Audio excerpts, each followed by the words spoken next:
He sanded the wood, blew a little on the surface, and looked thoughtfully at the twisting path of darkness on the dark wood of the keel. Definitely a crack, but there remained the question of nature or nurture. If the crack was on the surface, he could fill it with epoxy and sand it down. If the crack went all the way through the board, however, then the wood was just bad, and he would have to rebuild the boat to replace the doomed piece. Richard Thomas glanced back at the warm, oily glow of the lights of the house 100 yards away as darkness fell in the air. Putting aside everything he could, he made his way back to his bleak household. Things were once more promising. He married Karen Johnson, his high school sweetheart, shortly after graduating from college. She wouldn't even talk to a guy like him from a single-parent family. But she met him at a mixer at their church that preached free markets and social justice. Be kind to children from single-parent families, says her father, a psychologist. They are more like feral animals because life has mistreated them. You can't expect them to care about helping others, only themselves.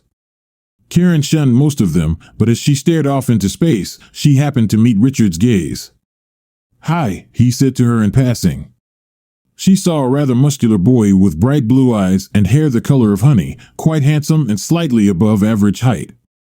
He was 1 inch short of 6 feet. She knew he was a bit of a bully in class, but he also got pretty good grades and had made himself some kind of boat for which he'd gotten an award. He scared her because his father was an oil company executive, which her parents said were evil people. And she knew Richard as a straightforward, outspoken guy who often left grudges behind. "Hi there," she said with typical teenager reverence. He saw a slender girl with an innocent face, unreadable gray eyes, and bright blonde hair. She acted as elegant as a dancer and had muscles from playing field hockey. He knew she got high grades, but acted quiet in class, as if she was waiting for some reason to come out of her shell. An inch below his height, she seemed lively but unwilling to open herself up to the world. Though he suspected that if she ever became confident enough to have her own opinions, she could understand a lot. They talked the rest of the night, touching on every possible random topic intertwined with predictable familiarity. Karen went home that evening in a state of deep confusion. Like most of her generation, Karen had no idea what love was or how it related to attraction and love.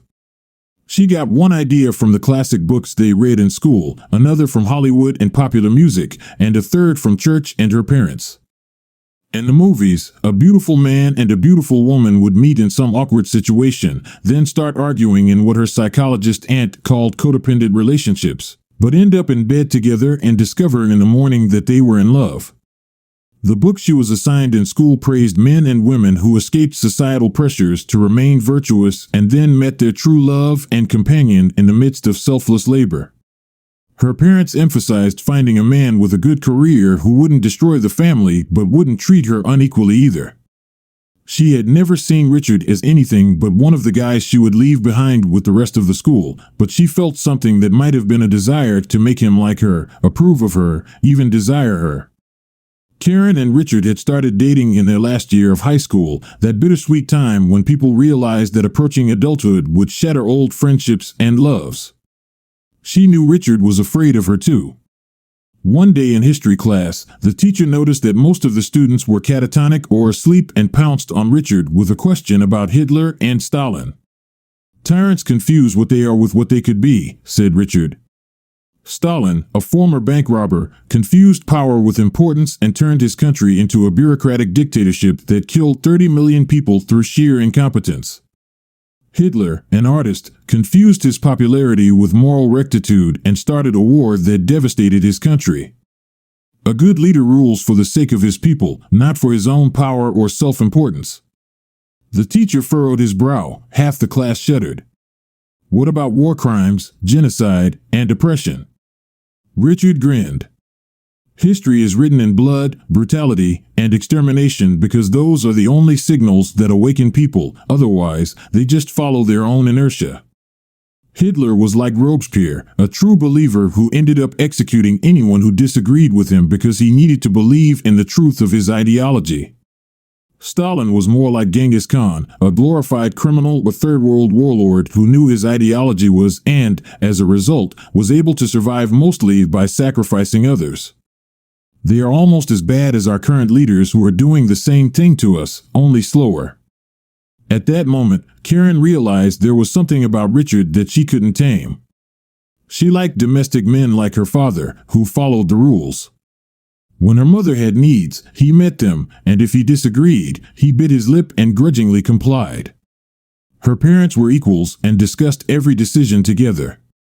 Compared to him, Richard was like some wild animal, acting purely on instinct and heart, and she knew it was impossible to control. But at the same time, she knew in her gut that he was the only man she could truly love. "You need to date other boys," her mother, Beverly, said. "You can't be involved with only one man your whole life. It will always be an unequal relationship in which he will have the upper hand. He has to know that there are absolute rules that he can't break. Marriage is like a small social group where if you don't assert your authority, you will be forced to conform to what others want." And so, Karen found her name on the rumor mill, and she was dating other boys. She never went further than petting. It made her moderately popular, and she graduated high school on a high note. If Richard ever noticed her skills improving, he never questioned why, or at least never said anything. Richard received a full scholarship to the same local university she attended, but Karen's mother decided to experience a wider range of sexual partners. No one was fooled by her work delays or bachelorette parties. The marriage disintegrated like a sparrow hit by a spaceship, scattering Karen and her brothers to different apartments on both ends of town with varying degrees of insufficient money. She finally understood what Richard had been through, except that his father was an executive of a major oil company, and they had more money than her parents, a school psychologist, and a high school history teacher. She escaped the middle-class poverty and disorder in which she lived and married Richard. He got his first serious job, and they had children, Daniel when Richard was still working at the entry level, and Catherine, Robert, and Suzanne after each of his promotions. Soon, they had a nice house in a decent suburb. "Are you satisfied?" asked Richard to Karen one evening. "I think so," she said. "I'm not sure, that's the question." "Are you happy?" "Happiness," he said, "I don't believe in it." He was reading to her from a book he'd been reading, his old favorite, which she'd never liked. "You're a bad driver," I protested. "Either you should be more careful or not drive at all." "I'm careful." "No, it's not." "Well, other people too," she said lightly. "What's that got to do with it?" "They won't bother me," she insisted. "It takes two to have an accident. Suppose you met someone as careless as yourself." "I hope never," she replied. "I hate frivolous people." "That's why I like you. Each of us is responsible for our own happiness," Richard says. "It's about being responsible to your true self. You have to make yourself good to please yourself, and only then can you appreciate what life is really about." She looked at the man as if she barely knew him. "Looks joyless." "Not at all. It's just a realistic way of looking at things," Richard said, smoking his pipe. "What you are, your job, and how others see you is not who you are. You choose who you become. Even love is a choice, as Siddhartha would say. External events neither please nor displease, but thoughts make them so." Time passed, and they both forgot that conversation as a faded story. By the time she was 30, Karen was running a household that was old enough to take care of itself on its own, as parents find out by the time children reach puberty. Your window of opportunity to teach them something has passed. They enter adulthood, albeit early on, and make decisions on their own, based in part on what their parents have taught them, to the extent that they trust their parents. Richard had gone from a job where he showed up and did what others told him to do to a business, which meant that he spent most of his time thinking about how to get his company into a position where it had enough money to acquire a stable market niche in which it could expand. He now had 3 employees, 2 negotiators, and an office manager. His office manager, Sue Scott, came to him straight out of graduate school.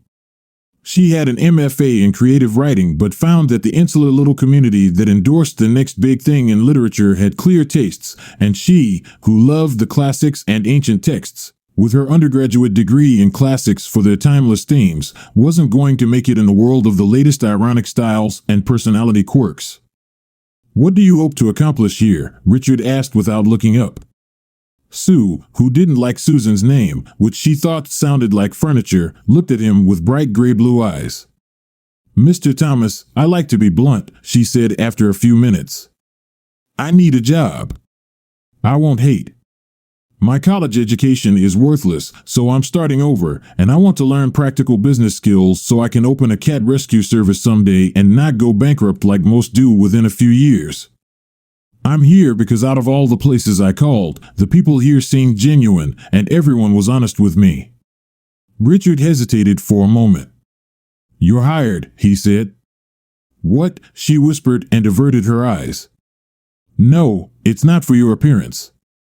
We're professionals here, and we don't do that because it might hurt the other person. I warn you, I'm not a sensitive person. I'm a caveman, but I like fair play." "No, you took a big risk with that answer. You told the plain truth. And judging by your undergraduate and part-time work, you're very competent. So, I'm betting on you, although it was a rough start having to learn a new language for business." She settled in quickly once she got the hang of it. Richard was not attracted to her at first, although she was an attractive girl from next door with a thin, graceful face and slender body. But as he began to rely on her daily, he saw that she was intelligent and diligent. However, he was committed to his marriage, his business, and his notion of fair play, which meant he didn't want to cross that line, especially with someone who was a few years younger than him and financially vulnerable. "What?" she asked him once. "I beg your pardon," he said. "You looked at me like you wanted to say something," she said, ignoring her boss's deep SMY gaze, which he momentarily forgot to hide. Just pondering a meeting with a client," he brushed it off. That turned out to be fortunate because later that week, she showed up with her boyfriend, Alex. He was a dancer, muscular as a boa constrictor, and agile enough to balance on one leg on the railing above their two-story conference room. Richard returned home and took a cold shower, realizing for the first time the pain of temptation and the satisfaction of giving it up. He had passed the test and won. Life went on, and soon he was once again absorbed in building his company, making his first attempt to repair the old sailboat left to him by his grandfather, and caring for his children. He quickly forgot about Sue except as a co-worker and was grateful for that. With more free time, Karen got a job at the advertising firm where her uncle worked. The kids were already busy as adults with sports, rock bands, art classes, ballet, debate, and martial arts after school, and then sitting on their phones or doing homework until midnight. She started working as an administrative assistant. In her second week on the job, the manager above her quit, and before she knew it, Karen had taken the position. It required her to spend at least 10 hours a day in the office, but by getting up early, she made it, and her husband, who came home early, could cook dinner for the kids. She shared her fears with her mother, Beverly. "I feel like I'm turning into two people. One is home where there's no glory, just more socks to wash. The other is my career where I'm rising fast, and now I want to move to the city." "It's a necessary part of growing up," her mother said. "You overcame the inequalities of being a woman, gave up being defined by who you are and the role society has defined for you, and now who you are matters. You are part of this economy and culture, and now you matter even more than the loser you married." "He's not a loser," Karen said. "He came back, got his JD and MBA, and now runs a negotiation firm. We live very comfortably." "Yes, but who will remember him when he dies?" her mother said. "He's just another empty face in a suit and tie. You, on the other hand, are breaking boundaries by engaging in a cause that is both progressive and will soon yield huge profits. Your life becomes meaningful because of what you are and what you do." Beverly was still working at the same job in the school district where she met the man who was to become her second husband. However, it turned out that his wife was willing to forgive his misdeeds, so he came back to her and did not run off with Bev as they had planned. She ended up living alone but led an active social life and was recognized in several local magazines for her work in fostering Christian compassion for the underprivileged. When Karen took the casserole to her father, who lived in an apartment he could afford after paying child support, he wearily said, "Don't let jobs become your soul. They're not worth it. You are who you are with or without a job, and a family is just a bonus. You will always be my smart, loving, kind girl. Take this from me, I've given too many years to work, church, and politics. I'd rather spend that time making more connections with people. If you want to be famous, write a book or something." Now Karen was wandering in doubt through the catacombs of her mind. She'd never been one of those kids everyone knows and talks about, just a goofball, albeit an excellent student and highly respected. Although Richard made good money and was a loving father, he wasn't like the men she'd read about in the news who invented new social networks, made rocket ships, or ran nonprofit organizations that gave microloans to the hungry in third world countries. Karen was promoted again when the company fragmented due to a possible merger. Half the employees left the company out of disgust at being swallowed up by a competitor, but for Karen, the move was brilliant because it more than doubled their market share. She took over the positions vacated by the defectors. When she presented her ideas to her boss, Jeb Shuren, he visibly brightened at the potential benefits of her new marketing direction, which combined sound capitalist wisdom with human rights activism, and insisted that she work with him directly. She soon found herself spending more and more time in the office. Her family, like all organic beings, adapted. Daniel began to cook more, as did Richard. The younger ones helped wash vegetables and clean the house. They were all proud of her, she thought, though she sensed some hesitation on the part of her spouse. During this time, she grew close to Jeb, and they eventually developed a close working relationship as they reorganized the bloated company into a tight fighting team aimed at dominating the market. Her friends barely recognized her. Karen had updated her closet and worked out for an hour every morning on her home elliptical gym. She knew she looked like $1 million because heads turned when she walked into her room. The former high school girl not only broke through the glass ceiling and suppressed inequality, but she also became desirable because of her mind, body, and personality. Her family took a back seat to her biography. Richard had observed this from the sidelines, having seen it many times in his day job. After all, his mother had left to become an executive vice president in Bangkok, but he never mentioned it to Karen. What was at first a nagging pain in his gut turned into heaviness, then emptiness, and finally a cramp. He began to notice that sometimes he was short of breath, as if he had forgotten to breathe, and that he often felt cramps in his bowels. "You know, Richard," she said one day as they were cutting string beans for Saturday night dinner, "I always try to apply the wife test at work. If I'm doing something, and you walk in and get upset about what I'm doing, I'd rather not do it. That even applies to being behind closed doors alone with a female coworker." "Honey, I don't care," Karen said absent-mindedly, and in that moment, Richard saw her outlook change.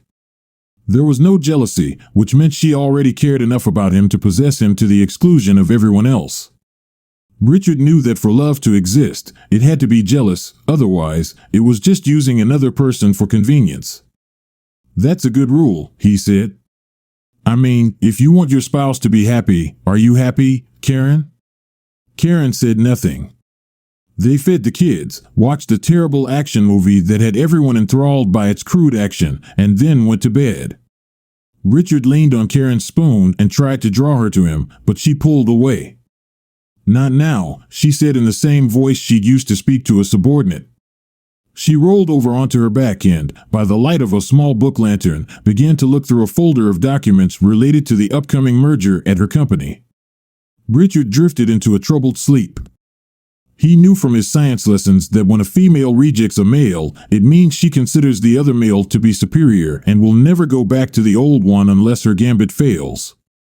Raised on the idea that love involves rejection of all others rather than a constant search for new opportunities, he found her answer troubling. He drifted into a troubled sleep plagued by dark thoughts and images. When Karen got up, he was nowhere to be found, but he soon came running up the driveway. Over the next few weeks, Richard ran 5 miles a day, worked out at the home gym in the garage, and updated his old, slouchy closet. Saturday night, the babysitter showed up, and he took Karen to her favorite Italian restaurant, a movie, and an elegant new club for outsiders to drink and dance. She danced with him twice, then checked her phone and told him they had to go home. He was afraid of what he had seen so many times before. People mistook signal for action, map for territory, appearance for reality, gesture for meaning, and what they were for what they were.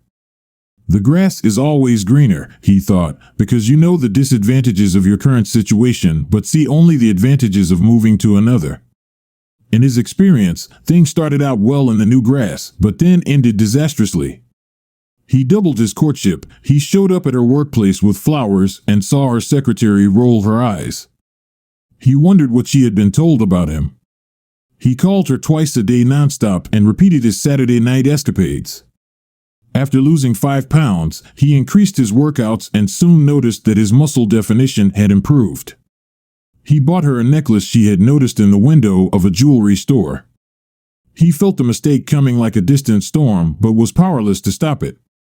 In each case, she expressed her gratitude, stayed around for the minimum amount of time necessary to be polite, and then left to do some errands in preparation for the next workday. "You've been pretty aloof lately," he told her one evening. "What can I do to keep our marriage afloat?" He looked at her with empty eyes. He knew there were 2 options here. She recognized the problem, they worked on it, and life moved forward because they were in unison. That meant she still believed in him, respected him, and was on his team, working toward their common interests. Or, she denied the problem because she either didn't think it could be solved or wasn't interested in it. This meant that in her heart and mind, she had already abandoned the marriage and viewed it as irrelevant. "What do you mean?" Karen blurted out. "We don't date anymore, we hardly ever make love, and when we do, it looks like you're waiting for a cab. We rarely talk since you took this job. I haven't seen you smile at me uninvited or spend time with me unless I demand it," Richard said. He knew where this was going, and to his surprise, it didn't make him angry in the slightest. It made him sick, hurt, and restless. He saw everything he wanted slipping away like a candle melting and pouring down the drain. Karen looked directly at him. For him, it was a crisis. For her, it was a delicate situation that needed to be put off, the way one puts off a vendor who wants to get paid at his job. She thought about eventually going back to the marriage she now thought she was happy with. She had better opportunities now, and marriage was her backup plan for when she was done enjoying all that life had to offer her. "I haven't noticed any problems," she replied lightly. That night, they went to bed in different worlds. They might as well have been in different dimensions on distant planets or belonged to different species. All they had in common, Richard wondered, where he had gone wrong. Then he realized that Karen had always led a crusade in which the oppressed confronted the powerful. Being a good husband and provider made him the powerful entity she rebelled against and enjoyed defeating. He talked to his longtime friend, Sheriff Danville Harris, who counseled his father during the divorce. "She's dancing with the devil," said the sheriff. "I never got into religion other than the general belief that some benevolent force created this place and is taking care of us since we're basically suicidal goons," he grinned. "I always thought the Old Testament God must have drunk a huge bottle of Advil watching his people go out into the streets and do nothing but screw up all the time because their egos get in the way." In the police academy, we were taught a little bit about Jung and Freud and the ego and the ID. It basically looks like this. The sheriff lit one of his favorite Italian cigars, cutting it in half with a penknife through the bulge in the middle. The ID makes decisions. It's basically who we are in our insides and souls. The ego explains what happens in response to our decisions so that we look good to ourselves and others, and that's what we think of as what we are. The ID is a multitude of conflicting impulses, and the one that is least destructive and most beneficial wins, at least in theory. He lit a cigarette and continued. We were told at the academy that you have to explain things to the ego so the ID will choose the path of least resistance, make it impossible to fight or flee, offer some food, and most of the time, You can get them into the system without violence. With your wife, it's the other way around. Her ego makes the decisions, forcing the ID down that path, so she loses a sense of who she is. I guess the question for you, the sheriff said, taking a slight drag to light his fading cigar again, is whether you want to make things right. After all, she has, as they say, shown you her ass. It's not just a superficial flaw, but something that went wrong deep inside her. Life is just a ladder. When you're going where you need to go, it's a hard way up. When you go somewhere wrong, it's a hop and a skip downward. She went down the stairs to the bottom and can't find the stairs to the top. Do you think she cheated on you? Asked Sheriff. Not yet physically, but in her mind, she is ready, and now that I know it, I will never be able to enjoy her again. My faith in her is shattered, as is my respect. After she herself rejected me, she simply threw away my love, trust, affection, and hope, Richard said grimly. That's undoubtedly true, said the sheriff. By choosing another man, you're telling the first man that he's not good enough for you, and that leads to only two choices. Either you accept him back but resent him, or you reject him so you don't resent yourself for agreeing. In my experience, once they make a decision, they may not be out the door right away, yet, but they're already headed that way. Well, thanks, Sheriff. I'll figure something out, Richard said. The next time he saw Karen on an evening when she wasn't working late, he gently suggested that they spend more time together to save the marriage. He then tried to invite her to ballroom dancing lessons, but she declined, citing her workload. He spent hours on foot massages, conversation, and wine of the finest variety to no avail. In each case, he felt her contempt, realized how insignificant he was in her eyes, and felt a few more tons of grim hopelessness and gray misery add to his gut. Finally, he simply asked, "Do you want a divorce?" Richard asked. "What?" Karen said, lowering her eyes to the floor. "Do you want a divorce?" Richard repeated slowly, stretching the syllable. "And I love you," he added. "We'll grow old together. We'll have grandchildren. We'll be able to buy that house on the lake we've always talked about and spend our golden years there," Karen said, looking at him. But Richard saw no tragedy in her eyes, only indifference. "What about meeting me halfway, supporting me, and making me feel loved?" Richard asked. "No, that was as dead as our life," 14-year-old Robert, Richard's son, interjected. Meanwhile, for miles away, Jeb was having a similar conversation with Karen. "He's a good guy, a good reliable husband," Jeb said, "but you and I are doing something big. This will be the first advertising firm in history to combine good deeds and big profits. We're going to make history, so I need you all in, if you know what I mean." Back at the house, Richard fed the children, read to Suzanne, helped Kill with geometry, and called Daniel, who was attending a state university on a full scholarship. He decided not to waste any more time with his wife and to enjoy the children more. When Karen came home and went straight to the shower, bringing her phone with her, Richard shuddered in bed. His gut began to twist painfully, and cold sweat broke out over his eyes. He hardly slept that night, though Karen snored softly like a purring cat. The next morning, Sue asked him, "Everything okay?" as they struggled with a new contract that was going to crunch their schedule and possibly make a loss. "I didn't get enough sleep," Richard admitted. "That's about it. I'll have some more coffee and gather my thoughts." "I'll get the coffee," Sue offered, looking at him with concern. "Don't get used to it," Richard said, managing a smile. By the end of the day, he had set everything up, negotiated additional fees, and arranged a 6-month schedule that could be coordinated with existing clients. As he drove home, he realized that marriage was a love partnership, a family, and a business. He needed to solve the problem in a business way and then use business logic to fix it. Most affairs, he had learned from his research on cheating spouses, happened at work, where self-pity and lust coincided. If someone cheated once, they were more likely to do it again. He also read stories on internet sites telling of similar tragedies.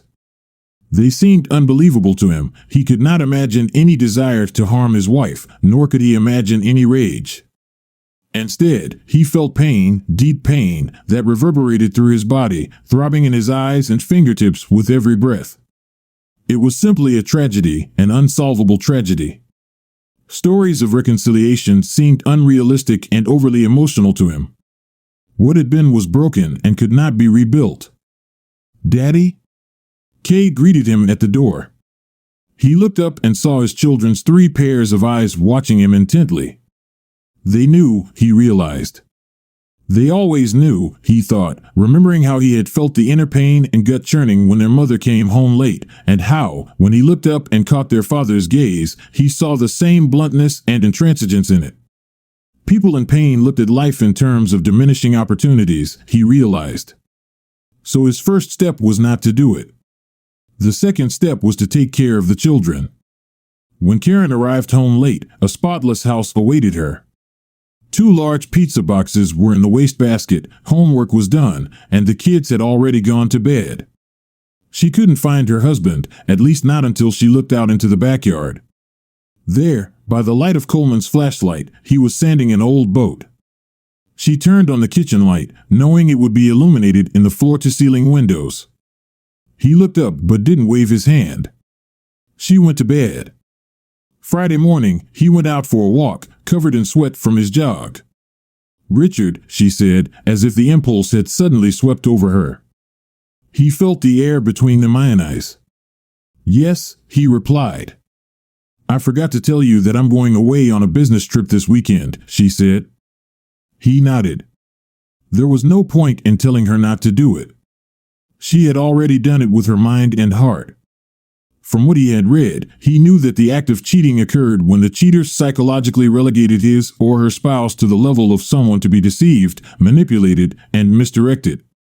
Almost all of them saw this as their merit or compensation for past wounds, and so they didn't just use their spouses. On some level, they hated them, even if they couldn't admit it. Richard believed that society had 2 levels corresponding to ego and ID. The ID consisted of repressed desires left over from nature, and the ego consisted of how he explained them to himself as something good rather than bad. When he heard someone say, "We are all equal," his mind translated that into "me first." When they talked about patriotism or free markets, it meant "and others serve me." When they talked about the sanctity of marriage, they meant neutralizing the man with rules that forced him to serve the woman. He thought Karen was different. He loved this shy, sensitive, and perceptive girl he'd first met at a church mixer. Since their first date, he hadn't told her about it for a while, adhering to the code of fair play that he and her father shared, because he didn't want to put her in a difficult position or make her feel like she was being manipulated. He wondered if he was always wrong or if something had finally caught up with her and thrown her off balance. "Is there anything I should know?" he asked softly. "No, Richard, nothing," she said with an annoyed look, then got in her car and drove off. Nothing. That was the feeling that descended upon his soul, an eternal and infinite void where nothing mattered except the sensations of the moment. He wanted to become one with the void, to purge his mind of everything and exist only in that crystalline structure of logic where every detail fit in the right place, forming lattes of knowledge. Each level depended on the one below. He wanted to separate himself from emotions, sensations, desires, and, most importantly, from the realization of who he was and the situation he was in. "Daddy?" asked Suzanne, looking into his eyes. Richard had come to his senses. Work was over, he had somehow managed and was now at home with his children. The clarity of his inner world, connected to the wider world beyond his immediate concerns, was a wonderful refuge. Emotions quickly returned to him, awe, the feeling that he was watching a travesty from afar, and a damp, blood-scented sense of profound loss. This too would pass, he reminded himself, and turned to his daughter. "Are you okay?" she asked in a thin, trembling baby voice. "Now that you're here, I'm perfectly fine," Richard said. He went to work, he was doing well, he was great, even. Inspired, he had given the work all his nervous energy and his growing sense of despair, and the results were good. Now he had his little charges to take care of, and he had an hour or so after work to put his thoughts in order. Then he looked at his watch. 3 hours had passed, and I'm late for dinner, he said. "Kids, it's pizza time again," he announced. There was cheering, and they sat down to a few rounds of some hopelessly violent video game for boys, while Ka read and Suzanne watched for the nth time a cartoon about a duck who saves the world with a chainsaw or something like that. Richard was a little distracted. The local pizza delivery guy recognized them, well, mostly because Richard had tipped well in exchange for no small talk, and after a raucous pizza party, he tucked everyone into bed. Homework would wait until Sunday afternoon. The next morning, they went to the zoo. Robert, a little too old for that, politely made his way through and lingered in the reptile house. Kyle was fascinated by the birds, and they went around the open cages 3 times, at least. Suzanne tried her best to see all the lions, tigers, bears, and otters, her favorites, but then became cranky. After getting cotton candy, she fell into a deep sleep in his arms, sending her father's shoulder into a deep sleep as well. Then it was time for backyard games, throwing the old foam soccer ball around and playing horseplay until dusk descended on the land like a warm blanket. Richard dug into his college memories and made a dinner of organic hot dogs, bell peppers, spaghetti, cilantro, and pasta sauce that had a little sour cream added to make it Alfredo-like. Then they'd read or play video games by the fire he'd built in a pit in the backyard, while Richard continued polishing his boat. He glanced around the long backyard that stretched to the water of the 4th-class canal, on the banks of which they lived in a city bursting with waterways. He understood the benefits of having one of the posh homes in the famous lakeside communities, but he knew there was a price to pay for everything. Here, they could live a normal life. No other normal people realized their unique abilities while humbly enjoying others and their contributions. He knew that everything he did for the children, and if it killed him, he wouldn't let them live the way he lived. Richard never saw himself as a victim. He saw difficulties coming his way and went into a meditative state, which he learned, oddly enough, from his Methodist pastor as a child, to figure out what was really going on. How did the situation work? Once he understood the structure, mechanism, and process that formed the relationships between actions and consequences at every level, he could bypass the situation or make it work for him. He sighed, feeling mature, and perhaps more mature than he had that morning. Richard, the college boy with the mop of hair, big muscles, and lust for life, would look at this quiet existence and laugh, then crush a few more cans of Milwaukee's Best and go raise hell. Or maybe not. Somewhere, Richard knew, that's what he'd always wanted to do. He didn't believe in greatness and preferred an ordinary life in which his mind was clear so that if he had the opportunity to make some great invention or go down in history, he could seize the day without mental turmoil. They went to church on Sundays. Richard knew in his gut that he believed in God, even if he distrusted any book written by man because he understood cause and effect. The sky is dark at night, but dark skies can also be from the weather, a solar eclipse, or even the latest battle in Harrogg between the forces of order and fire. However, if the world as a whole is good, there can only be one thing causing it, and deep down, Richard had long ago found God and loved him, even if he hated organized religion as much as he hated politics and social media. He didn't bother to call his wife. Monday dawned early, and he put the kids in the car to drive to the local Korean Monasa school, which was not so much Monas as classical education with modern flexibility.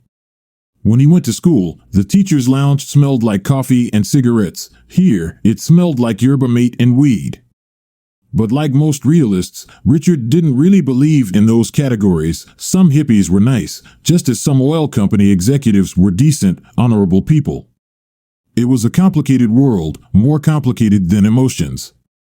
Richard made friendly small talk as he went to work and then spent another good 10 hours at the keyboard, telephone, and filing cabinet before returning home. Sue cast him a few wary glances, but he responded with a slightly absent smile that expressed pleasure in his work combined with determination. When you're a boss, you have to lead for the good of your people, he thought, and if you have to deceive them, it has to be without exception, in their own interest, even if they don't know it. Speaking of tyrants, his wife burst through the door late at night when dinner was already on the table and announced that she had eaten, then ran off to take a shower. The children exchanged knowing glances. Richard looked at his children, who represented something between his wisdom and raw intelligence and his wife's passion, and realized that they could not be fooled. "Listen, guys," he said suddenly, panting a little. "You know I love you guys, right?" They nodded, looking at him with bright, moist eyes. "I'll always be there for you, and Mom too," Richard said. "If you trust me, don't worry about anything. We'll get through this." Surprisingly, it worked. Children, creatures of an age of innocence that peels off almost imperceptibly like onion skins, trusted the firm word of an adult who seemed to have a plan. He helped them with their homework, helped them with the algebra he didn't know he remembered, and then put on his old fisherman's hat and headed for the boat. He wanted to take another look at the keel and saw with new eyes that the crack could well have been something the builders hadn't noticed, maybe a knot in the wood or deep rot. He made a mental note to buy a replacement and then began to take the boat apart. Maybe he could grease and sand the replacement with some more so the seals would be tighter. As he headed for the dumpsters with a pile of deadwood, he heard Karen talking on the phone. She was staring into the living room, oblivious to his presence, so he stopped to shift the pile of wood scraps he was carrying. "When I got back this morning," she said, turning slightly to put the phone under her eye. She said, and stopped. He looked up and saw her eyes in the mirror on the wall leading into the living room. She was looking straight into his eyes. Evening," she continued loudly, walking out into the next room and leaving behind whatever she was tidying up in the kitchen. That's when it all started. Richard leaned forward, scattering wood around him, and threw up on the small concrete plateau where the trash can stood. He vomited once, twice, 3 times, splattering a mixture of half-digested food, the soda he'd carelessly drunk at work, and stomach fluid so acidic he could hear it hissing and cracking as it spread across the concrete. Finding nothing in his stomach, he wiped his mouth, then took a hose and sprayed the concrete, picking up the rotten wood, which now smelled faintly of phosphoric and hydrochloric acids. He tossed it into the trash can, and the lid fell off listlessly. Up to this point, he had suspicions. Now he knew it in his gut, but he had no proof. He wasn't even sure if he wanted it or that it mattered, but the part of him that was rigidly fair insisted he pondered these thoughts as he walked up the stairs. As soon as he entered the bedroom, however, he immediately ran to the bathroom, spewing more of his digestive contents. The vomiting made him so twisted that tears spurted from his eyes, and he fell to the floor. Strangely, he didn't feel sick, he just vomited with great force, and the rank liquid flew into the toilet bowl. He didn't feel sick but unreal, disconnected from the earth. His condition was like seasickness or car sickness or heartbreak, he realized, muttering something about not feeling well. He grabbed a pillow and flopped down on the couch. Soon, he was sound asleep. The day had gone surprisingly well. He managed to do a lot for a man whose life had been torn apart. He drank lots of water all day, did a great job, smiled whenever his 3 coworkers walked by, and came home early to make dinner for the kids. They were having a great time until Karen returned, at which point Richard rushed into the bathroom, water in his eyes and saliva flowing from his mouth. He was squirming like a man rushing to suicide, his body thrashing back and forth, dots of light flashing in front of his eyes, and his head spinning. This time, however, the guest room gave him no shelter, so he covered himself with a blanket and took the key to the boathouse. The simple cabin designed for boat storage had double doors, its own air conditioner, and a refrigerator for the beer parties he hoped to throw someday. He fell asleep on the old couch he'd gotten from his grandmother, wrapped in blankets, shivering not from the cold but from the icy dread that came from within. The next morning, he waited until she left for work, then dropped the kids off at school and stopped by his office. He told Sue he would be working remotely, grabbed some files on his laptop, and turned to leave. "Do you remember your rules of fair play, Mr. Thomas?" Sue asked, "and about doing what's good for people even if they don't know it." She handed him the car keys. "I've heard something, Mr. Thomas," she said. "I hope it's not true, but if it is, you'll want to know every last gruesome detail, won't you? That's what all your friends have been saying. Richard takes the pain away, so take my car, tank full, and do whatever you need to do. She won't recognize it. He stared at the keys. "Thanks, Sue. I owe you one," he said as he handed her the keys, unable to meet her gaze. "Hell no," she whispered as he walked away. He drove her tiny Honda, which surprisingly started, to the small shopping center nestled between the school and the church, where two real estate offices and an old colonial building with one-way mirrored windows housed an advertising agency. Parking at the church, he pulled out his binoculars and then wrote down the license plates and descriptions of the cars parked in the lot on his notepad. He wrote down the times they came and went. Fortunately, the office didn't have an enclosed parking lot, so when Jeb came out, Richard could clearly see Karen get into the car. He took a few pictures with Daniel's old camera. Once they were gone, he didn't do anything about it. The light cycle had trapped them, so he waited a couple of minutes before he slipped out and almost caught up with them at the next light, keeping a dozen cars behind. He used binoculars over one eye, so he knew when they were honking. He drove another block, turned onto a side street, and spotted them in the distance. Catching up, he knew this part of town well enough to guess where they were headed, the old Bayou Ridge Hotel at the edge of the woods. "That's where I'd go if I wanted to have a sad affair," he thought. Finally, the little Honda pulled into the parking lot, and he got the shots he wanted, the two kissing in the car, entering the motel room, and leaving an hour later. He let them go, then lazily drove back to the office. They were just coming inside. He saw Karen lift her head and look around as if she had caught the warning, but then walked through the door. He thanked Sue again in his heart for having the foresight to buy him an anonymous car. After sending the children to bed, Richard began his nightly ritual in the boathouse. If he stayed too long in the main house, he would have the first signs of a hepatitis attack, saliva flooding his mouth, eyes watering. Once he got to the quiet of the boathouse, where the waves beat against the small seawall 20 feet away, he managed to fall sound asleep on the huge, massive couch his grandmother had bought decades ago. He sensed she was still watching over him and crossed his fingers that everything would go well. He wondered what Karen was thinking about all this. Her husband vomited profusely in her presence, didn't spend time with her on weekends, and didn't seem to notice her hobbies. They hadn't had much sex before the affair, but it had died down afterward, also because her husband vomited profusely whenever he was in her presence. It took Richard several months to realize what had happened and begin to confront it.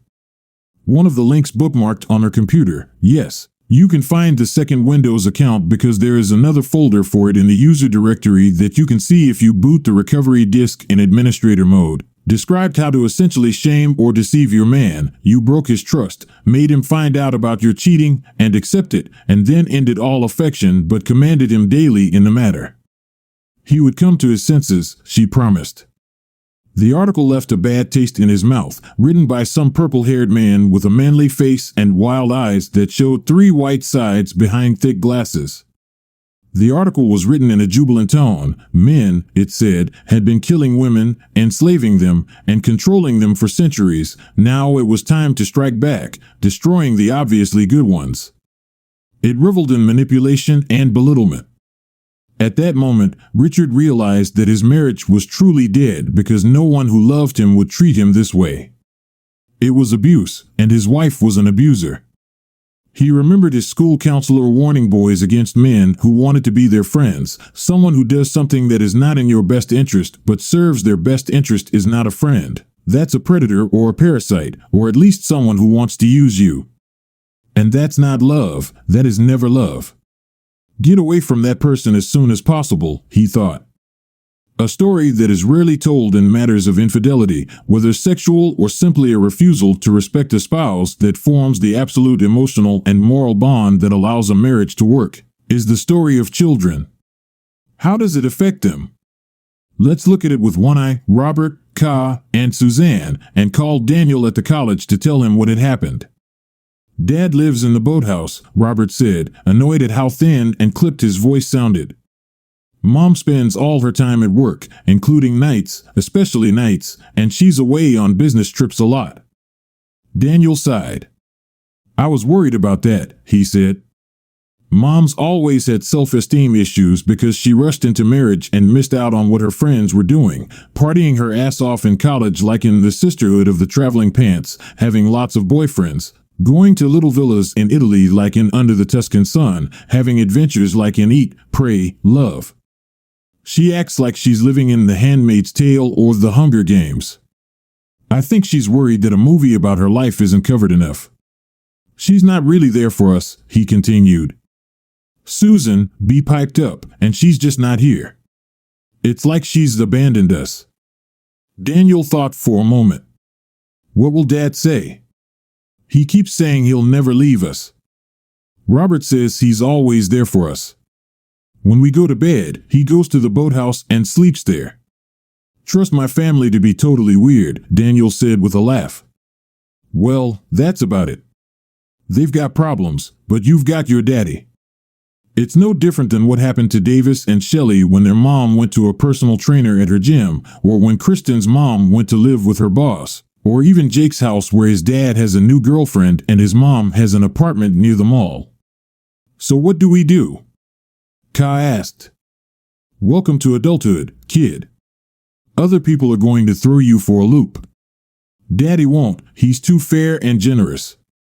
Mom will probably come back after her little adventure, but it'll be like when Roger's mom ran off with that traveling preacher and then came back, and things will never be the same again. Or when Kara's parents had an open relationship and now they're like roommates. Or how our neighbor started dating her therapist, and when she came back, things were kind of flat and unloving with her husband. Stay close to your dad and get out as soon as you can. Go to college or the Air Force or something. What is a loose relationship? Inquired Susanna. I'll tell you later, Ka said quickly. Later, when you turn 18, she thought. Thanks, Dan Robert said. We'll take it from here. That sounded more mature than he thought it would. Back on the canal, Richard finally got the boat afloat. He replaced the keel and many of the planks, but the old sailboat gleamed and had a beautiful wood grain. He remodeled and rebuilt the cabin, replaced the motor, which he suspected had simply died of metal fatigue, and moved down the canal to take the wind on the lake. He pondered an old myth. The ship in which Theseus and the Athenian youth returned from Crete had 30 oars and was preserved by the Athenians down to the time of Demetrius Phalereus, for they removed the old planks as they became dilapidated, putting in their place new and stronger ones, so that this ship became a constant example among philosophers in the logical question of what grows. One side maintained that the ship remained the same, and the other that it did not, first Plutarch. Theseus changed a few boards in his life too, but now things were more solid than ever. He wasn't going to sink because of the decisions of someone who clearly no longer cared about him and hadn't for a long time.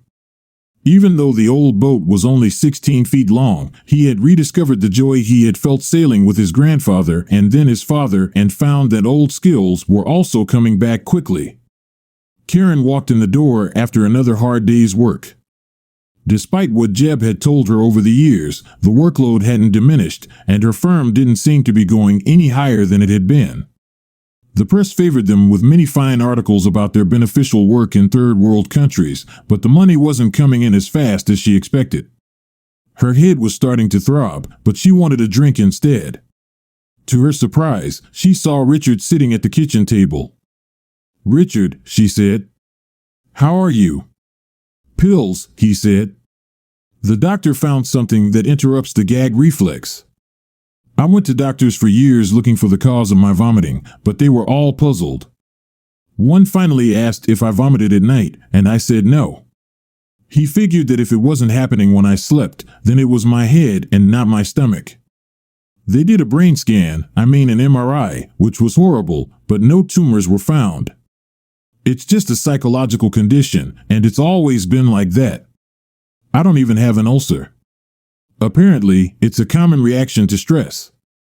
This medication shuts down the gagging for a few hours so we can talk." "So," she said, "what are we talking about today?" "It's not a big deal," Richard said quietly. "The kids are gone, and it's time for us to think about the future. We're both gaining seniority, so it's time to protect our assets.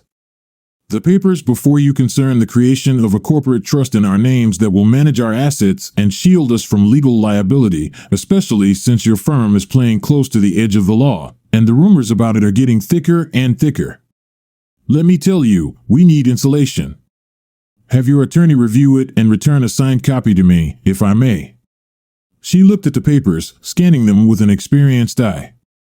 It was indeed a legal trust, registered in their state, with their attorney as one of the founders. "By the way, thanks for asking about me," Richard said. "I'm still living in the boathouse and having a great time. You wouldn't recognize the place with all the renovations I've done. It even has its own mailbox." He waited for her to realize what that meant. "I don't know if I need this," she said, looking at the papers.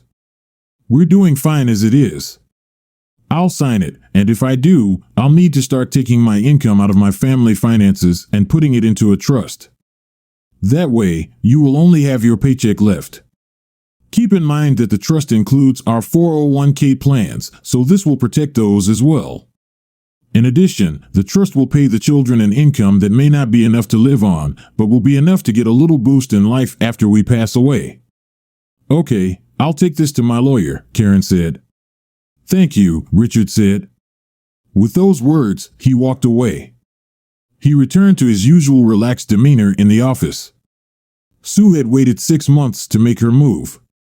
Richard had just finished working on the final account for one of their oldest clients, and when he turned around, she was standing in the doorway, the early afternoon sunlight streaming in through the window behind her. She looked nervous, her fingers dancing lightly on the outside of the folder. "Sue," Richard said, "what can I do for you?" "I'm glad you're back," she said. Neither of them needed to explain anything. In the last few months, it seemed as if they knew each other like old battle buddies. She could anticipate his thoughts. He knew her vocabulary, what words she liked to use, what they meant, and how to gauge her confidence in this or that. And she seemed to do the same for him. If only he had met her first, he reflected, but that was impossible, and he would never get his children back. No, this was just another dream, a pipe dream. "Yeah, what's done is done," he said. "I've actually gotten over it. People on the internet told me I was going to experience rage, and I was experiencing sadness. People told me I would drink a lot of bad whiskey, but I still think it tastes like cough medicine. People said you'd never get over it, but if I had any revenge, it was this. I'm over it. Everything I do now, I do for the children." "What about you?" Sue asked, raising an eyebrow. She was very glad to have her old boss back. "Vintage horror movies," he said, then grinned, looking at her shocked face. "Movies, Sue. I love old horror movies from the 1960s through the mid-90s because after that, everything went to the Blair Witch or M. Night Shyamalan. Karen hated them and said they made her feel scared, like when her father and mother fought when she was a kid, so I just gave up. Put it aside. Now I'm making up for lost time." He told her about the boathouse, the big screen TV with surround sound, and other details he was incorporating into his life after Karen. "But why did you come to see me?" Sue flushed. "I'm in the process of finding new business," she said, "but it's complicated. A potential client was once in a merger with another firm, but now that the merger has partially dissolved, they may be open to new business. However, their former business partner wants that segment of their business. Here I am, wondering if it would be fair to throw my name out, even though the two firms are still technically related." Richard was looking at her with typical male confusion, she thought. They take the world literally, as if everything around them were a woolly mammoth to be hunted or a saber-toothed tiger threatening a tribe in its cave. Only men could invent fire, she realized, but then they would burn everything, a primal childish delight, and then only talk about the various uses of flame. "If the client is cooperative," he said slowly, "and the merger is really dead, I'd go for it." But when he looked up, she was no longer there. After work, back at the boathouse, he chopped wood and pondered the conversation. Who the hell was she? Gradually, it came to him. He felt a new feeling inside him, mixed with excitement and awe. Of course, she hadn't meant it, but if she had. He stood up abruptly, then sat down and replayed the whole thing in his head. 30 minutes later, he made dinner for his children and took the car keys. He turned to the children, guilt written all over his face. "Go on," Robert said. Whatever you were doing, you didn't look alive like that for, I don't know, for weeks. And then he burst into tears. Richard pulled him against him and swore he would keep his emotions in check for the sake of his children. The innocence brought to the altar by an act of gross desecration of what he thought was a good marriage.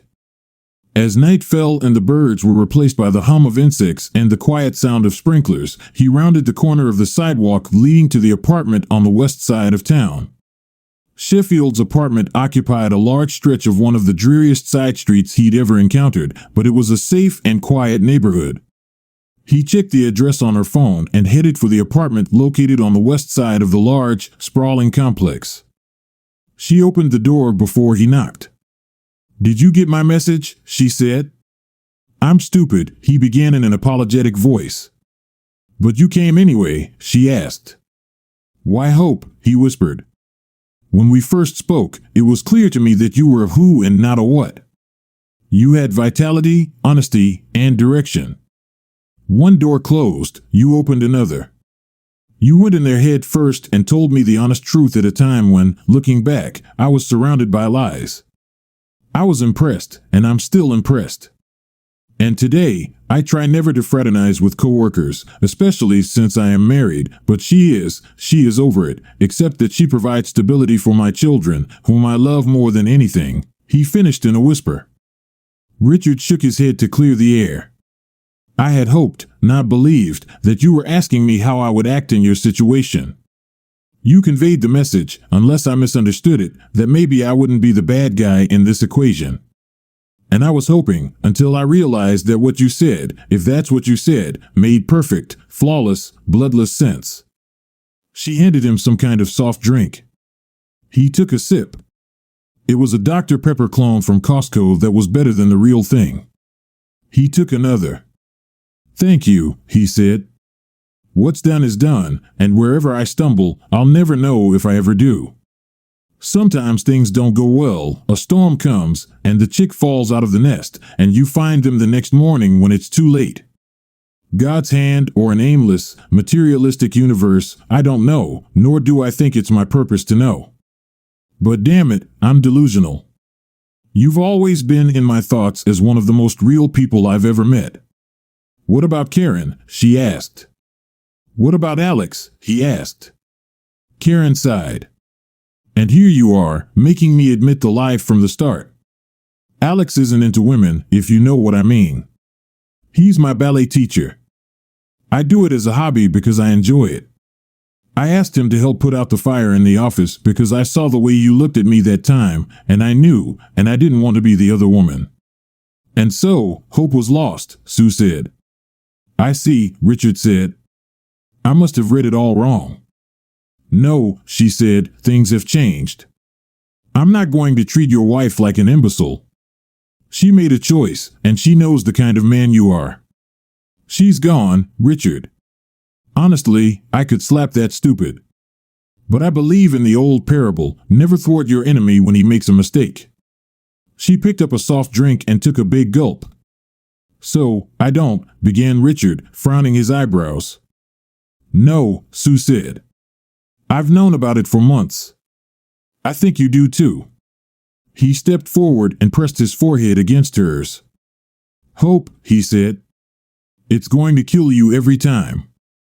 "Not this time," she said, taking his hands. "Not in my life." They talked about something, and he came to his senses. On the couch, he sat down next to her and took her hand. "This is unusual, but I'm an ordinary girl," she said. "The last 1,000 years, maybe more, have been a mistake. There's nothing wrong in the rule book, but if you don't mind things happening slowly, we'll make it work." The whole time they were holding hands. Hours later, he turned off the engine and stopped the car, taking the risk of not waking anyone and just running across the road. It was the most magical night of his life, from the depths of darkness to the heights of a mountain, bathing in the sunlight of a spring morning. And not even a kiss. He'd held her until it was clear. What's done is done, and now they were conspirators on a mission of hope, a mission of faith, lost in a world of men intoxicated with power and obsessed with death. Could it possibly work? He fell asleep, running the thought through his head. She made the rules, never in the office, never in public, and never in front of his children. They would remain a secret. But she was, as she put it, with a fierce look reminiscent of her Norman and Scottish ancestors, all business. A moment later, he said the same thing, enunciating the words clearly so that no one, not his beloved, not the wizards of time, not the gods of the glades and fields, could understand his meaning. Choice is forever, he realized, and at any moment, it could all come crashing down, like those moments that had ruined his marriage. At any moment, one could step back from the abyss, but that abyss, he felt, was dark only on the outside, but inside was full of light. They met in the evenings after the kids had gone to bed in his rapidly improving boathouse. He liked to cook for her, but sometimes they would just sit and talk. He learned about her past, the shy, honey-haired girl who wrote well but never fit in socially. And he learned that she was a black belt in Gracie Jiu-Jitsu. She elicited things from him that Karen never thought to ask, like how he spent his summers on a volunteer fire department in the Piney Woods. Their personal vocabulary grew, and with it, their affection grew. One evening, sitting on the couch and holding hands, they both realized that the time had come. Not a word was spoken. They got up and went to the bedroom, where he showered her with kisses. Then they made real love, and then they fell asleep, pressed against each other in the cozy hollow between his chest and thighs. Eventually, he mustered up the courage to confess his feelings to her. It happened in a strange way, but I love you, Sue Scott. She burst into tears and ran out of the boathouse. He ran after her, but she raised her hand, which was a signal that it was time to linger, and left. Depressed, Richard returned to the boathouse. How could he have riled her with what he thought was a positive thing? She was absent at work, not aloof or cold, she just wasn't around. He divided himself between work and furtively cast glances in her direction. Questions swamped his mind, and he fought for control. Sometimes the good guys don't win, he remembered his father's words. When his work was done, he stood up and mechanically made his way to the garage. There, he sat in the car for a few minutes, trying to comprehend what was beating in his head, or maybe in his heart. He drove home to feed the children and listen with a manly air to stories about soccer and math class, about the boy who pulled his pigtail rotten and the diorama of the Battle of Hastings. When they fell asleep, he crawled, as was his custom, to the boathouse. She stepped out of the shadow of the wall into the light. I can't do that, she said. It's like leading a secret life that no one can see. I can never be who I want to be, your wife and the mother of your children. And so, no one can see who I am inside and why this choice is important to me. He wrapped his arms around her, pulling her against his chest and arms, and rocked her gently as she cried. The next day's work was as torturous as the day before. When Sue returned from lunch, she found a houseplant on her desk, with a single purple flower peeking out from its moth-eaten, sun-bleached leaves. Most women would have thought there had been some mistake and tossed the pathetic plant in the trash.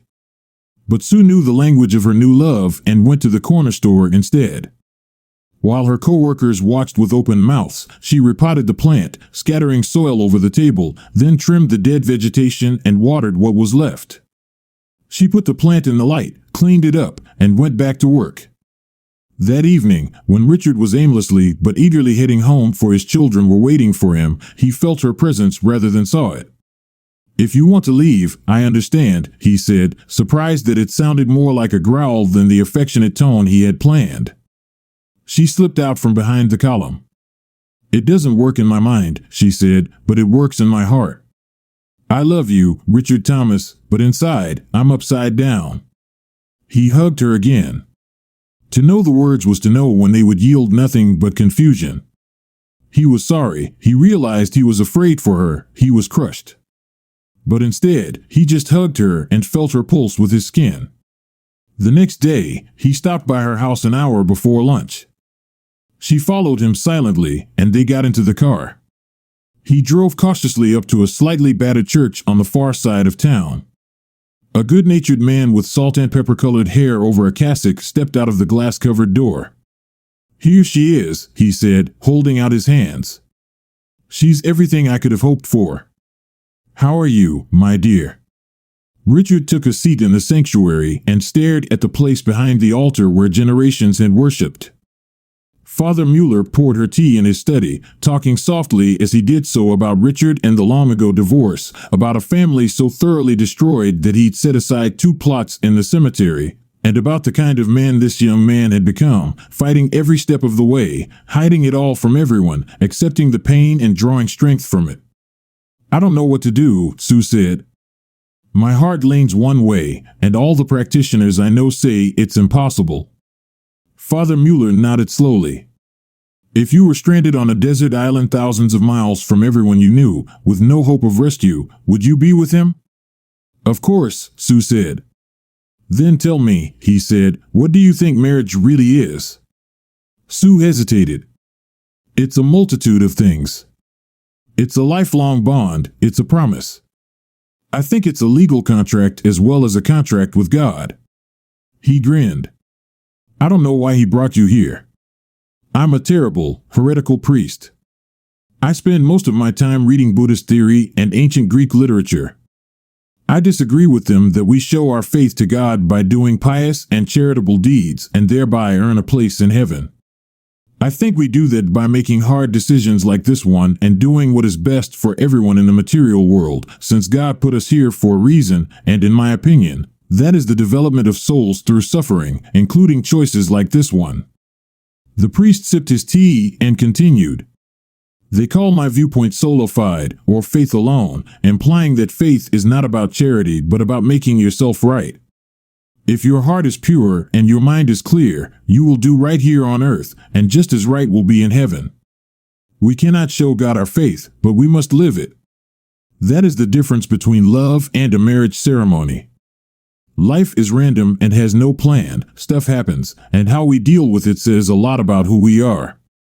He quoted, "For by grace you have been saved through faith, and this is not of yourselves, it is the gift of God, not of works, lest anyone should boast." Ephesians 2 verses 8-9. In other words, he said, religion is fine, but when it replaces practical, realistic thinking, it's already a mental illness. He continued, we can guess at what heaven wants, but it's clear that you both love each other very much and need to be together. This creates a conflict between ego, or your sense of self-worth as measured by others, and ID, or your inner desire to not only love this person but to possess them. But the ego is attached to bragging, and only the ID knows true faith. Father Mueller sipped his tea and continued, that means that if deep down you love this man forever, then in God's eyes, you are married. I think you're already married, by the way, and the rest of the species can shove their opinions where the sun don't shine. Besides, I have a few suggestions as to how you can get out of this situation. Later, after thanking Father Mueller, she joined Richard in the sanctuary. They drove back to the office together. Sue broke the silence. You're right, he did help me clear things up. It's my pain of not having a big white wedding, where my family will finally see me as more than just a loser, and all my friends will ooh and ah, and I'll finally feel like I'm somebody. That's what makes me afraid. Time moved on, the plant in her office grew, was replanted several times, and eventually became a small bush in the corner. Every evening, Richard tended to his children and then went to the newly built, comfortable boathouse and made slow, tender love to Sue. He bought her an emerald and diamond ring, made a new group of friends who knew her as his wife, and got the business to buy the apartment where she lived with their rapidly growing brood. That weekend, he and Robert took a tin skiff with a fishing line into the water, an activity his son had called fish hunting from an early age, much to the amusement of his father and his fishing buddies. I never want to get married, Robert said.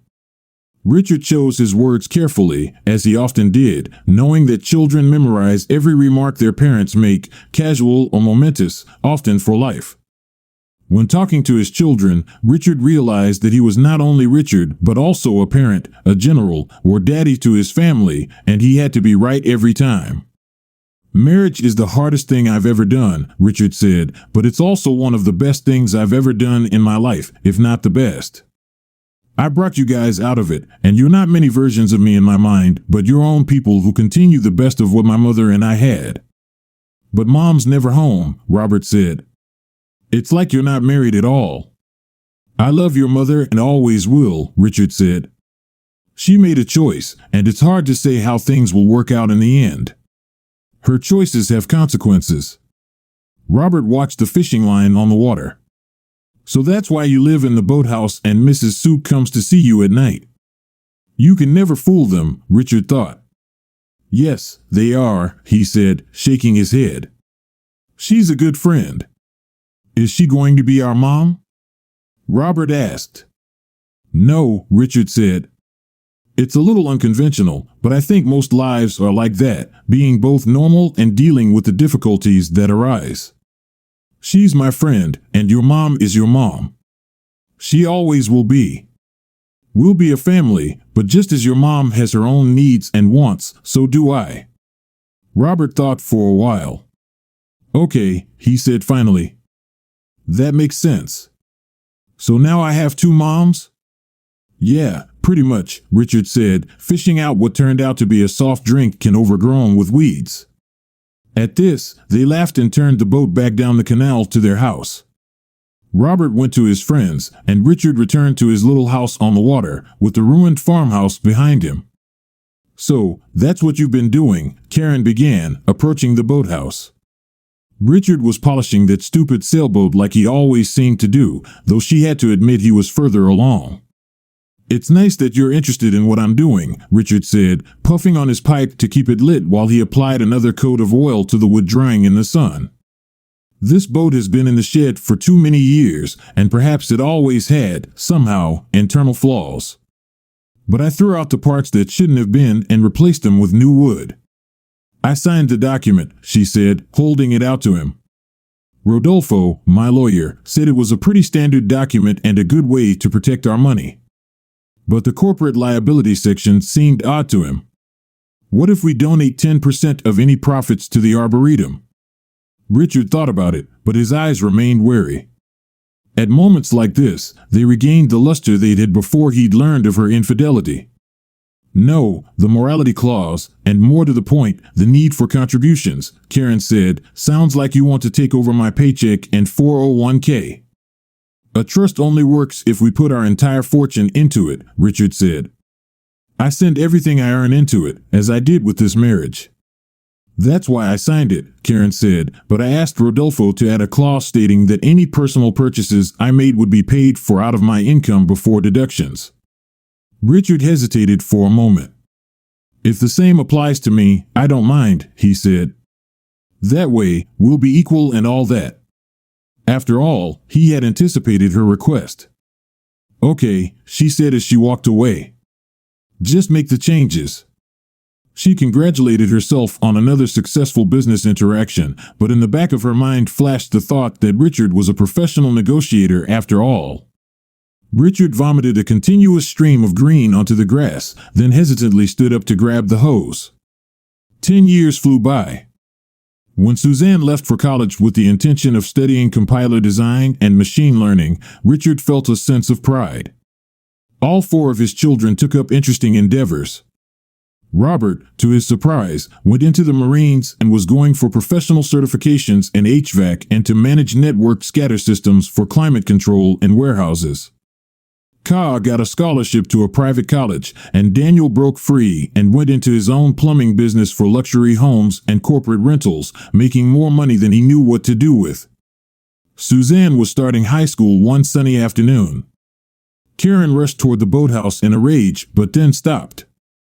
What was this? She exhaled. Someone had replaced the old, rickety boards with new ones with grooves, and then planked everything. The house had a small bathroom, albeit with a composting toilet and electricity. He had an office, a kitchenette, a secluded bed in the former attic, and the coziest living room cave she'd ever seen, with leather couches angled toward the TV. The full-size refrigerator she checked was full of meat, beer, and occasional vegetables that probably suffered from self-esteem issues. Did he throw parties here? It looked like it. For a moment, Karen felt she had been left behind. Irrelevance had taken its toll on her sense of self. She no longer mattered to her husband. When she noticed the women's clothes, bras in the dresser next to the bed, she realized in an instant that she had been replaced. What's more, this small room, the size of a two-car garage, seemed more cozy and inviting than the house she'd lived in for years. He had even framed drawings that each of the children had made at school and pictures of himself and the children on outings she didn't remember being invited to. There was a framed quote hanging on the wall: "I advise you to be on your guard, but I've never been afraid. Be especially careful with alcohol, about other men's women, and the third about men and their temptation to steal." Proverbs 23 verse 31. She heard the boat pull up to the dock, her husband stepping out of it and walking along the planks of the dock, which sounded as if they were new, not faded and rotten as they had been years ago. "Oh, hi," he said as he walked through the door. "So, do you like this place?" "Very nice," Karen said dreamily, then focused again. "What the hell is this?" she said, holding out a folder to him. "Adoption papers for your secretary's children?" "No, Sue is my vice president, not my secretary," Richard said slowly. He tried to make his next words as soft as possible. "They are my children too, but now they will take my last name and become part of our family." "So, you had kids with that stupid?" Karen stopped halfway through the sentence. "That's exactly right," Richard said. "You left me, and life went on without you." "Counseling," Karen muttered. "I want to, but..." She stopped again. He clutched the card between his first two fingers. "We have an appointment this Wednesday." Richard turned to the table, shook out the contents of his pockets onto it, and remained in that position until he heard her pumps buzz and then rushed to run toward the house on the lake, as always. Night was slowly falling, and the fireflies came out to play in the tall grass, being far enough away from the hustle and bustle of the roads to survive. A few days later, Richard pulled up to a large house in the center of town. It had once been a family home, but, like so much that was organic in nature, it had been displaced by commerce and the inexorable march of progress. Richard no longer trusted his definition, and now it housed an office where a consultant rented space. "I'm Dr. R. Winslow, and we're here with Mr. Richard Thomas and his wife, Mrs. Karen Thomas. This is being recorded for the protection of my clients and myself," Dr. Winslow said. Then there was a knock on the door. Richard answered it. "I'm Nick Randall, Mr. Thomas's attorney," said a tall man in a sleek suit. "I'm here at my client's request to protect his interest and explain what's going on here." Karen looked at the three men in the room. She had chosen Dr. Winslow, a traditionalist Catholic with feminist leanings, because he defended women while supporting men's obligations in marriage to reconcile at all costs. Now the psychiatrist looked worried. "Karen is here," Richard began slowly, then switched topics.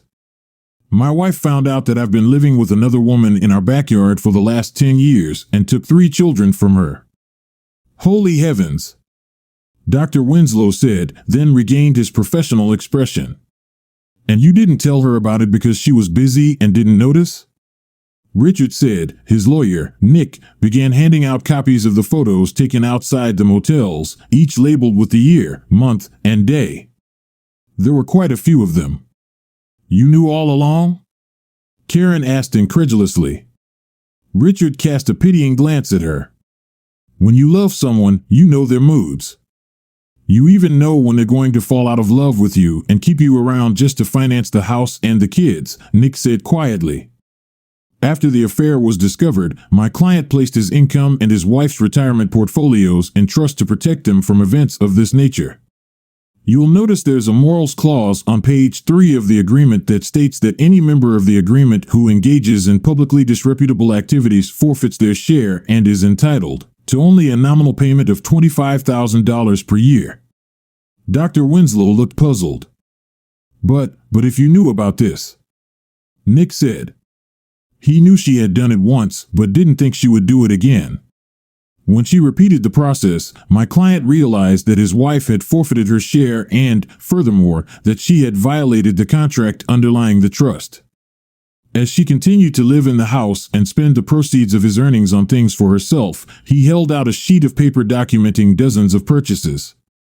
My client realized that, in essence, she wanted the contract to remain in effect except for the spousal fidelity clause. He took a deep breath.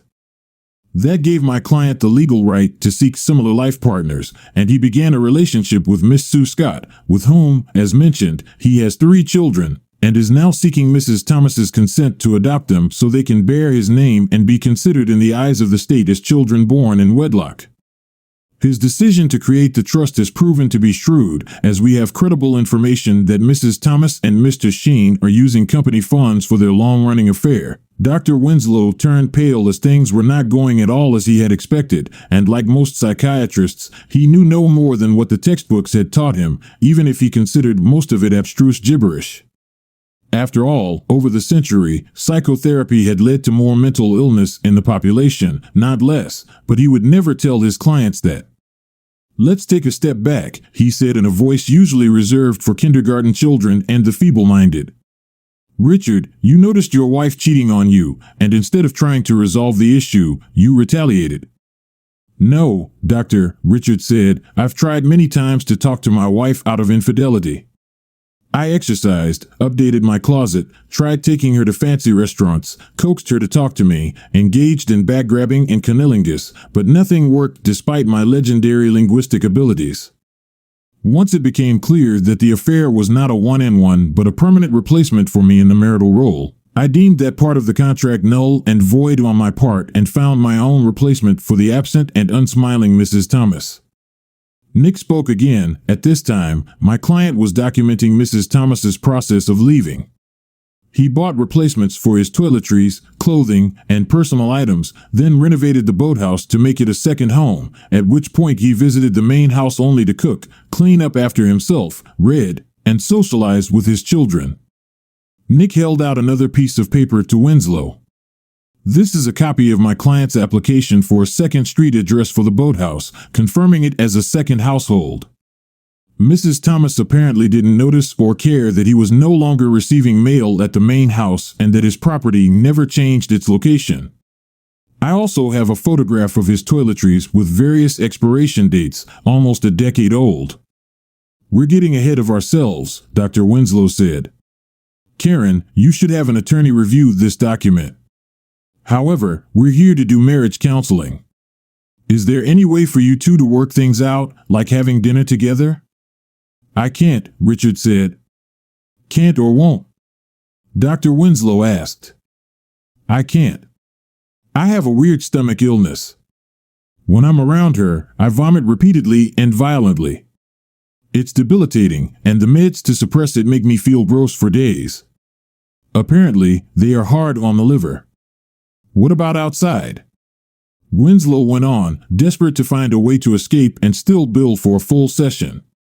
He too had a sailboat, and as they say, boats are holes in the water into which large sums of money are thrown. How about a vacation somewhere tropical?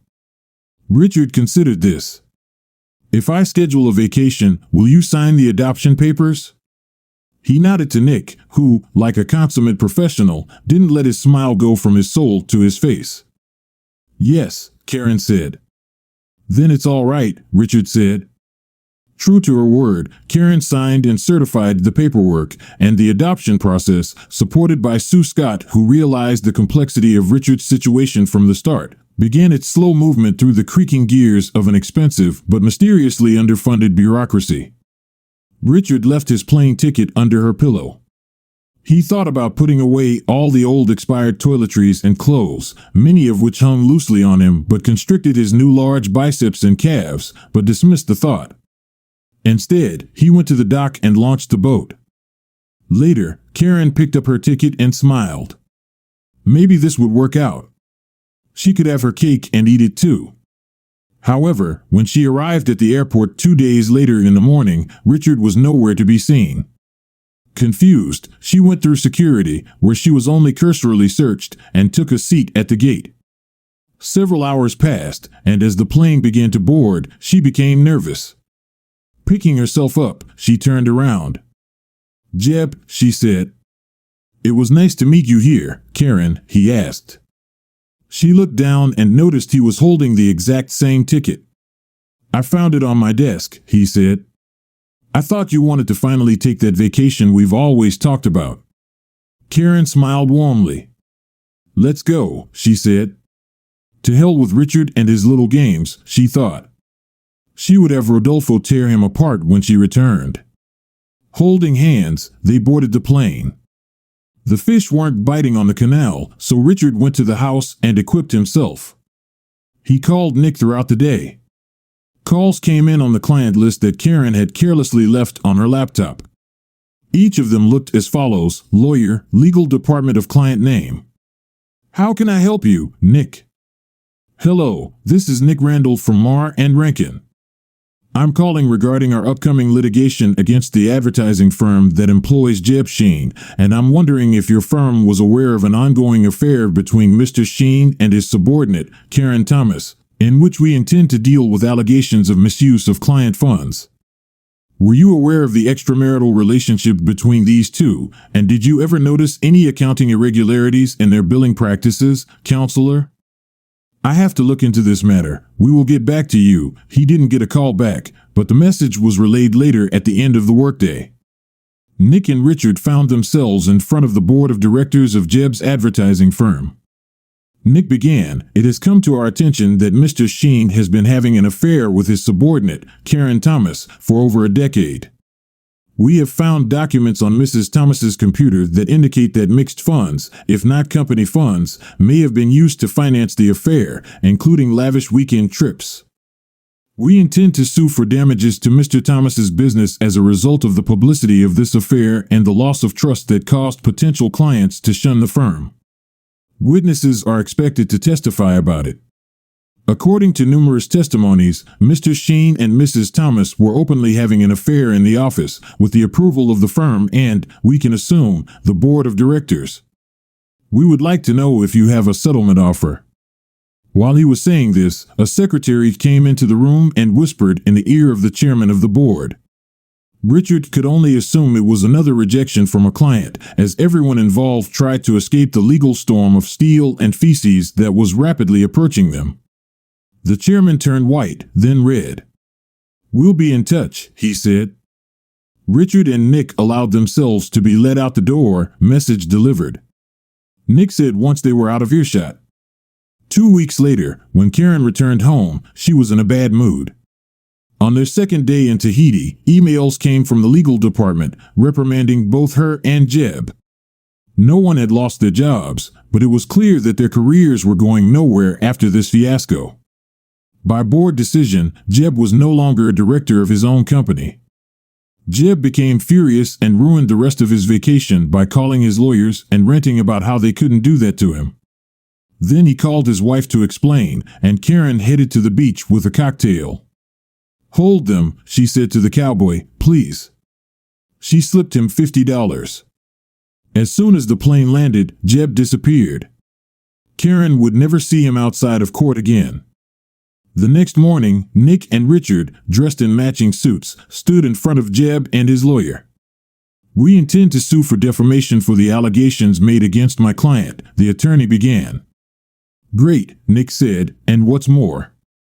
"Wait, what?" the lawyer asked. "You're new at this," Nick said. "I've been doing this for decades. You sue us, we get the evidence.